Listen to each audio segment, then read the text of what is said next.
Hello, my name is Darryl Kwao with the latest business news. Wife of the Vice President, Samira Baumia, is calling on stakeholders in the shea industry value chain to find a lasting solution to the many challenges faced by women dealing in the crop. According to her, despite the numerous successes chalked by the country in exporting shea products, the issue of unfair pricing remains a challenge. Mrs. Baumia was speaking at the launch of the first World Shea Expo in Accra. There's more in this report. The first World Shea Expo, expected to be held in the northern region next year, is aimed at repositioning Ghana's shea industry for global competitiveness. According to Samira Baumia, the issue of unfair pricing for local women who deal in the shea industry must be addressed effectively. She expressed confidence that the Planting for Export initiative by government will deal with some of the concerns exporters face. GEPA's data tells us that Ghana exported a total of $90 million worth of shea butter and its derivatives in 2018, which is approximately 55,990 tons, an increase from about 70 million in 2017, which is quite remarkable. Ladies and gentlemen, despite these remarkable gains, however, there are still challenges that ought to be overcome along the value chain. And these include unfair pricing, which affects the rural women.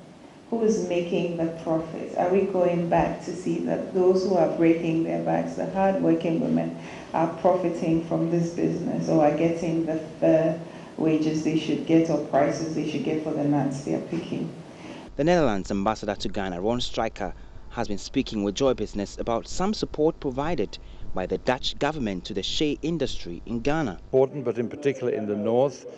Firstly, we have a long-standing involvement through the Dutch Development Organization, SNV, which has been active for decades in Ghana and also in the north.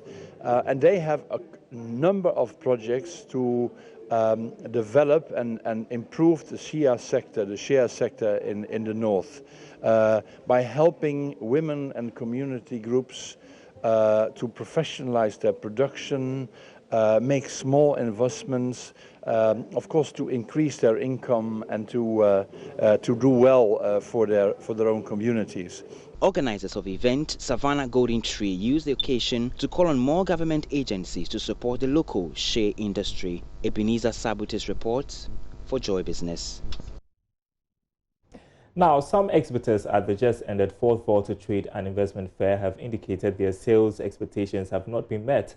According to them, though patronage was considerable, they didn't record enough sales due to the lack of publicity. JoyNews' Fred Kwame Asare was at the whole sports stadium to gauge sales and activities. The fair served as a platform to showcase agriculture, industry, tourism, mineral and other potentials of the Volta region. The regional minister, Dr. Archibald Lecha, was optimistic the fair would propel an agenda to industrialize the region. It is inspiring to know that we have chosen to focus on the theme of sustainable investment and industrial growth through trade promotion this year. This is timely because sustainable industrialization must be the next step for our region.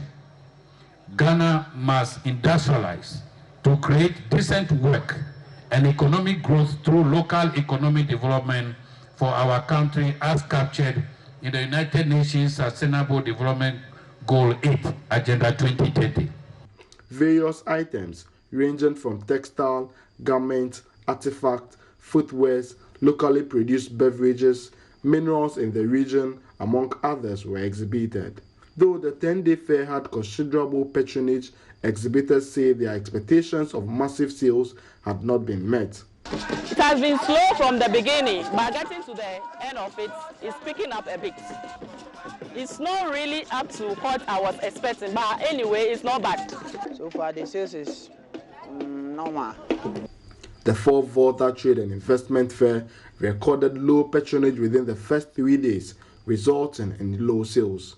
Though sales scaled up from the 3rd day, a better publicity plan would have contributed to bumper sales.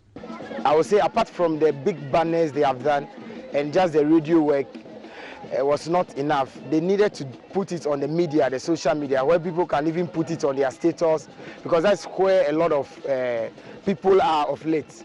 So they shouldn't just look at the radio and then the banner. They should do the flyers on the social media, all the platforms, at least where people can share, so we could have people coming. Sales has been good so far, in as much as the publicity of the whole program didn't go, it didn't come out so well, but so far so good, it's been good. Although expectations were not met, exhibitors are anticipating a bigger fair next year in 2020, hoping organizers will learn from their mistakes.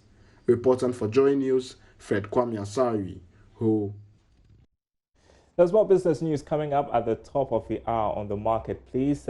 Joy News today takes a short break. Sports is update.